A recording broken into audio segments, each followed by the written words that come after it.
جی بالکل اس طرح سے. اور جب رمضان آتا ہے تو آڈینس جو ہے یعنی پبلک جو ہے وہ ہزاروں مسائل کے وہ شکار ہو جاتے ہیں. اوپر سے گیس کے پرائس میں بھی پرائسز جو ہے وہ بھی انکریز ہو جاتی ہے. اس طرح سبزی کی بات کی جائے, اس طرح آٹے کی بات کی جائے, تمام چیزوں کی جو پرائسز ہے وہ بہت انکریز ہوتی ہے. یا گورنمنٹ کی طرف سے اس میں کوئی ان کی ایک پالیسی وغیرہ نہیں ہوتی کہ اس کو انفلیشن ریٹ کو. لیکن یہاں پہ ایک اور چیز یہ ہے کہ اگر ہم گورنمنٹ کی بات کرتے ہیں تو گورنمنٹ نے اگر ریلیف دیا بھی ہے نا, تو اگر ہم چھوٹے چھوٹے اسٹالز وغیرہ دیکھتے ہیں نا اندر مارکیٹ میں, تو گورنمنٹ کو چاہیے کہ ایسے مانیٹر کرے ان چیزوں کو, ایسی ایک آرگنائزیشن بنائے جو گلی گلی جا کے دیکھے بھی کہ وہ امپلیمنٹ ہو بھی رہا ہے کہ نہیں. اگر انہوں نے کوئی ریلیف اناؤنس کیا تو اگر وہ ریڈی والا تو اپنی ہی پرائس پہ دے رہا ہوتا ہے, وہ اس کو کم ہی نہیں کرتا. جی بالکل, تو یہ بہت انپورٹنٹ اسٹیپ ہے جو لینا چاہیے گورنمنٹ کو. زبردست. جس طریقے سے مومنہ نے آپ کو بتایا, مومنہ ہم جس طریقے سے لاسٹ پروگرام میں ہم نے سوال رکھا تھا آڈینس کے لیے, تو آج کا سوال یہ ہے کہ آپ کیا چاہتے ہیں گورنمنٹ کی طرف سے خصوصاً رمضان میں کس چیز کے اوپر آپ کو ریلیف ملے. آٹا, گھی, دال, جو چیز آپ چاہتے ہیں کمنٹ سیکشن میں آپ ہمارے ساتھ شیئر کر سکتے ہیں کہ گورنمنٹ انگلش اس کی پرائس جو ہے اس کو ڈیکریز کرے یا ایک پیکیج اناؤنس کرے نا, جس طریقے سے دوسرے ممالک میں ہوتا ہے. آپ بتائیں جو دوسرے ممالک میں. جی بالکل. اچھا ناظرین, کچھ اعداد و شمار ہے, کچھ حقائق ہے جو پڑوس میں یا دوسرے ممالک میں یہ چیزیں رمضان میں اسپیشلی طور پر عوام کو جو ہے وہ ریلیف دیا جاتا ہے.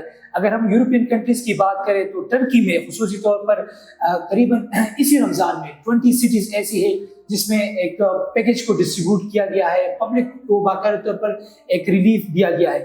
ہم پڑوسی ملک ہندوستان کی بات کرتے ہیں, مسلمانوں پر وہاں پر تشدد کی جاتی ہے اور مذہبی اتحاد پسندی ہے اور مسلمانوں کو ریلیجیس جو ہے فریڈم وہ حاصل ہے.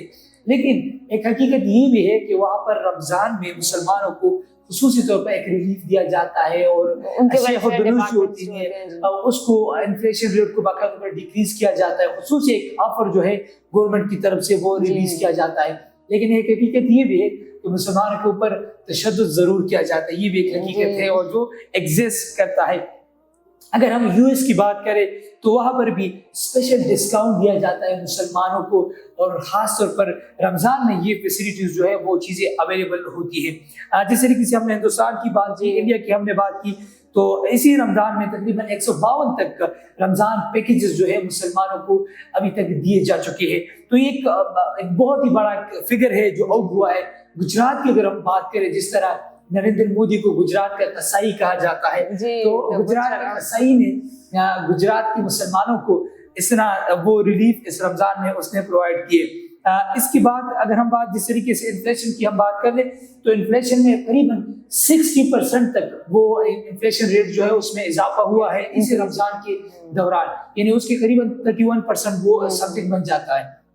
تو یہ ایک حقیقت ہے جو ہم آپ کے سامنے اس وقت آپ J91 رمضان اسپیشل میں آپ دیکھ سکتے ہیں کہ کس طریقے سے پھر رمضان سے پہلے اور رمضان کے بعد انفلیشن ریٹ جو ہے وہ انکریز ہو جاتا ہے. لیکن مومنہ میرے خیال سے حکومت کو اس چیز کا احساس ہی نہیں ہے, شاید ان کو اس چیز کا ادراک ہی نہیں ہے کہ کس طریقے سے غریب شخص جو ہے وہ رمضان گزارتا ہے, کس طریقے سے وہ بھوک کی وجہ سے وہ اپنا افطاری کرتا ہے یا وہ اپنا سحری کر لیتا ہے, کس طریقے سے کہ ان کے گھر میں غریب بچے جو ہوتے ہیں دسترخوان پر زیادہ تر چیزیں دیکھنے کے لیے وہ منتظر رہتے ہیں, جس طریقے سے باقی دسترخوان امیر گھرانوں میں ہوتے ہیں, تو وہ بچے بھی چاہتے ہیں کہ اس کی دسترخوان پر بھی بہت ساری چیزیں پڑے ہو, بہت مختلف قسم کے مشروبات جو ہے وہ پڑے رہے.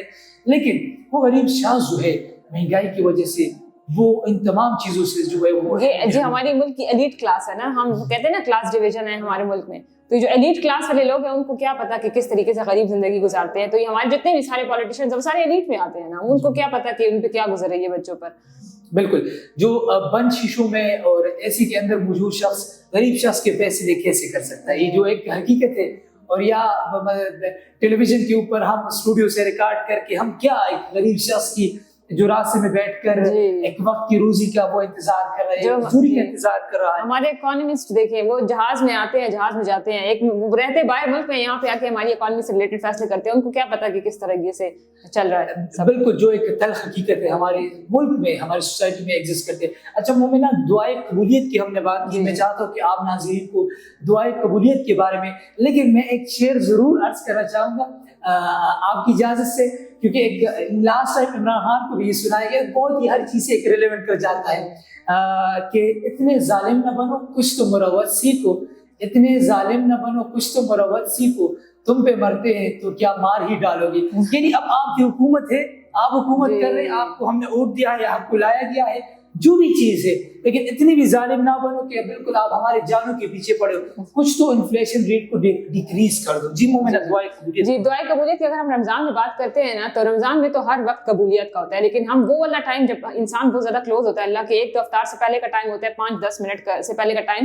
جب انسان بھوکا پیاسا ہوتا ہے, وہ اللہ تعالیٰ کے بہت قریب ہوتا ہے. اس وقت اللہ تعالیٰ نے خود کہا کہ مجھ سے دعا مانگے, اس وقت دعا قبول ہوتی ہے, بہت قبولیت کا زیادہ ٹائم ہوتا ہے. یہاں اگر ہم بات کرتے ہیں نماز شب کی, جو تہجد نماز ہے, اس میں وہ بہت قبولیت کا ٹائم ہے. اس میں اللہ تعالیٰ خود فرماتا ہے کہ مجھ سے مانگو, میں اپنے بندوں کے لیے آیا ہوں. تو یہ والے اوقات, لیکن میں تو کہتی ہوں رمضان میں اگر ہم کسی بھی وقت دعا مانگے وہ قبول ہو جاتی ہے. لیکن اگر آپ کی دعا نہیں قبول ہو رہی تو بس اس بات کو یاد رکھیں کہ دعائیں رد نہیں ہوتی, بس بہترین وقت پر قبول ہوتی ہیں. چلے اچھی بات ہے, دعائیں جتنی زیادہ آپ مانگ سکتے مانگنی چاہیے, اور یہی ایک وقت ہوتا ہے جس میں اللہ تعالیٰ براہ راست اس کی قبولیت فرماتا ہے.